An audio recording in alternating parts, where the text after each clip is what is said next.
அனைவருக்கும் வணக்கம். நம்ம அரடா கணிதம் சேனல்ல போட்டித் தேர்வு கணக்குகள் பத்தி பார்த்துட்டு இருக்கோம். அந்த வரிசையில 2014ஆம் ஆண்டு குரூப் 1 எக்ஸாம்ல கேட்கப்பட்ட கேள்வி. இதுவும் எளிமையான கேள்விதான். பாருங்க, சதுரம் மற்றும் சாய் சதுரம் இரண்டும் ஒரே அடிப்பக்கத்தை கொண்டிருந்தால் அவற்றின் பரப்பளவுகளின் விகிதம் கேட்கறாங்க. நம்ம இதுல ஒரே ஒரு விஷயம் மட்டும் புரிஞ்சுக்கணும். சதுரமும் சாய் சதுரம் அப்படின்னா என்ன? சதுரமும் சாய் சதுரமும் ஒரே அடிப்பாகத்தை கொண்டிருந்தால் கண்டிப்பா அவற்றின் பரப்பளவுகளை என்ன ஏற்படாது? வேறுபாடே ஏற்படாது. அந்த ஒரு கான்செப்ட் தெரிஞ்சா அதுக்கான ஆன்சரே முடிஞ்சு போட்டு. சதுரம் மற்றும் சாய் சதுரம்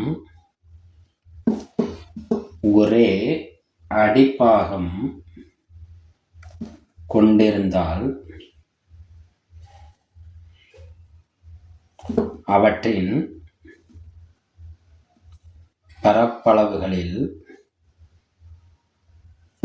மாறுபாடு எதுவும் ஏற்படாது. எந்த மாறுபாடு இல்லைன்னா அவற்றின் விகிதம் என்னவா இருக்கும்? 1/1. அப்ப எதுக்கு சமம்? 1க்கு சமம். இது அவங்க கொடுத்துருக்க ஆப்ஷன்ல எங்க இருக்கு? ஆப்ஷன் பியில் இருக்கு. பாருங்க, ஒரு குரூப் 1 எக்ஸாம்ல நம்மளோட நேரம் குறைவா நம்ம இந்த கணக்கெல்லாம் அட்டன் பண்ணலாம். அப்ப நம்மளுக்கு என்ன தெரிஞ்சிருக்கும்னா, ஒரே அடிப்பாகம் இருந்துச்சுன்னா மாறுபாடு ஏற்படுமா ஏற்படாதான்னு மட்டும் தெரிஞ்சுக்கணும். ஒரே அடிப்பாகம்னா என்ன செய்யாது? மாறுபாடு ஏற்படாது. அப்ப அவற்றின் விகிதமே இருக்காது. எல்லாமே வெறும் 1 மட்டும்தான் இருக்கும். அப்ப எதுக்கு சமம்? 1க்கு சமம். நம்ம அரடா கணிதம் சேனலை சப்ஸ்கிரைப் பண்ணுங்க, சப்போர்ட் பண்ணுங்க, ஃப்ரெண்ட்ஸ் அண்ட் ஃபேமிலிக்கு ஷேர் பண்ணுங்க. நன்றி.